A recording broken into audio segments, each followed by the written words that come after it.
Manila, a new world in what was once the island jungle of the Philippines. Named for King Philip of Spain in 1521, the new republic has 24 million people, 2.5 million in Manila. Mostly Christian, they are fun-loving, optimistic, loyal, sentimental, and socially gracious. The destruction of Manila in World War II led to a far greater city. Now the bustling metropolis hums with the vibrating tempo of progress. One reason, some visitors say, is the Oriental melting pot here, the mixing of ingenuity and ambition.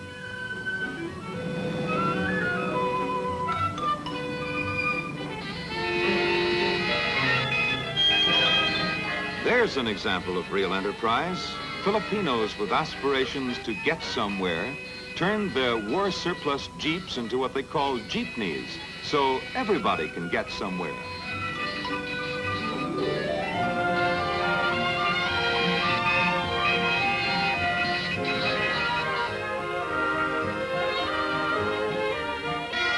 The Filipinos need few reminders of the past. The future is their concern as they push the ruins aside to make way for a brand new country.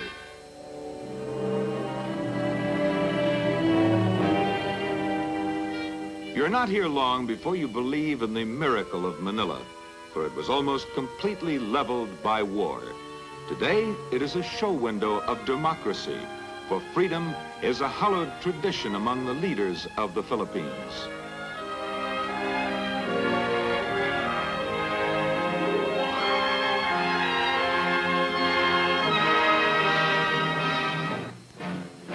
A fascinating side trip is to nearby Baguio, where the National Military Academy trains leaders to help guard their newly founded republic. A territory of the United States for nearly 50 years, the Philippines Academy is fashioned after America's West Point.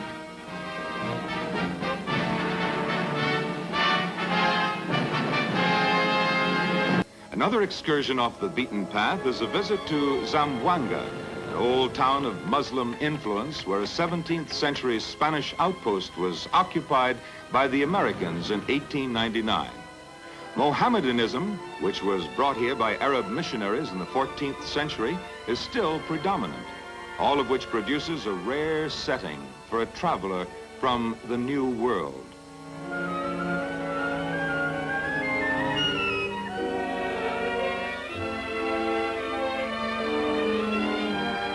The scene at sea is also unique as they sail the gentle waters and bright-colored vintas. The Muslim people here are like other Filipinos. Theirs is a different culture. Natural-born divers, they can harvest a bountiful crop of shells and coral for their handicrafts, diving 70 feet or more, exploring the finest oyster beds in the Pacific. Formerly notorious for pirating in the Sulu and China seas, their fondness for artistic and colorful things led them to skills with precious metals and stones. Once one of the most warlike people in the world, they never came to terms with any of the occupying nations.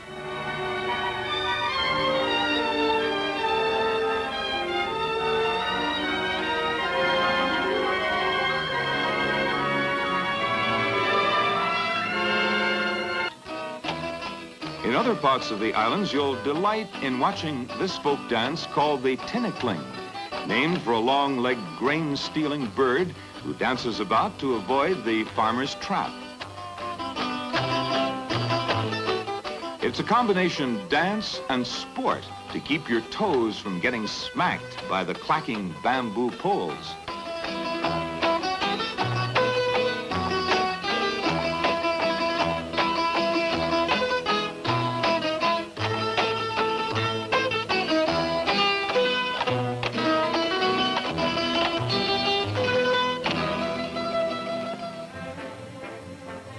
More footwork is observed in the native sport of sipa, which the youngsters are practicing, a wicker ball game left over from the old Spanish days. Sipa is the Philippine word for kick. The fundamental shots are easy to master, but the expert's fancy footwork is unique. Scoring is up to 21, like volleyball or ping pong, but that's the last resemblance to any other sport. The champions have a wide repertoire of shots: front inside left or right, outside left or right, and the bottom kick that requires eyes in the back of the head.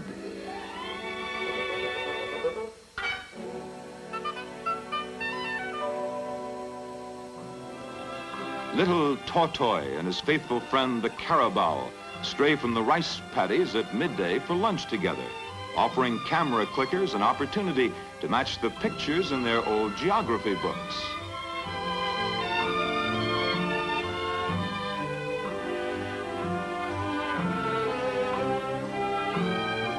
To see the age-old method of harvesting the staple of the Orient, you don't have to travel far from the cities.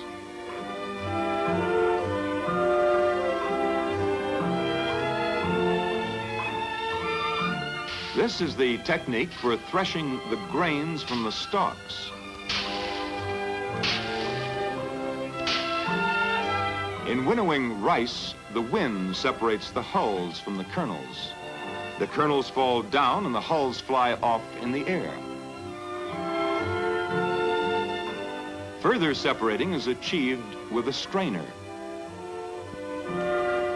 These picturesque terraces on the uplands of the islands took generations to build, and rice is still the chief crop.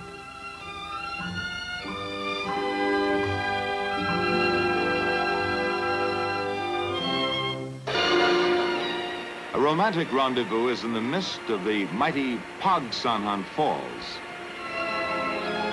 Above the falls, more peaceful pleasures.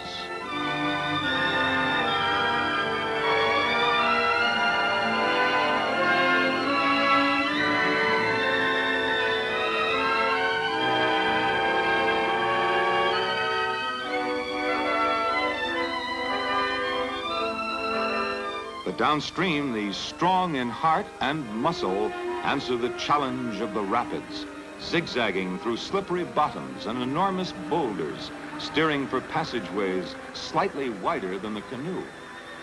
When you don't find the local guides battling the treacherous river, you'll spot them in quieter waters landing fish. They invite you for either sport, casting a line or shooting the rapids.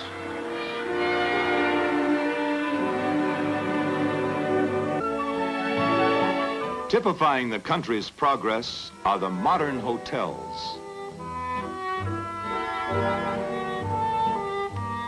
The appearance is Western, but there is a blending with the East. It is a particularly pleasing mixture in Philippine dishes.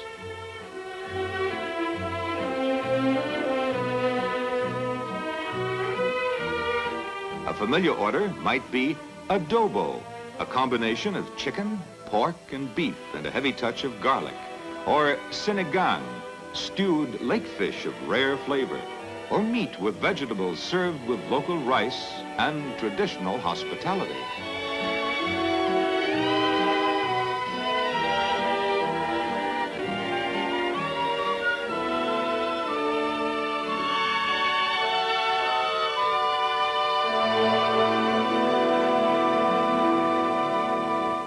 Outside there is a view which reminds us of their legend, of how a giant threw a great rock into the sea and the 7,000 broken pieces became their nation.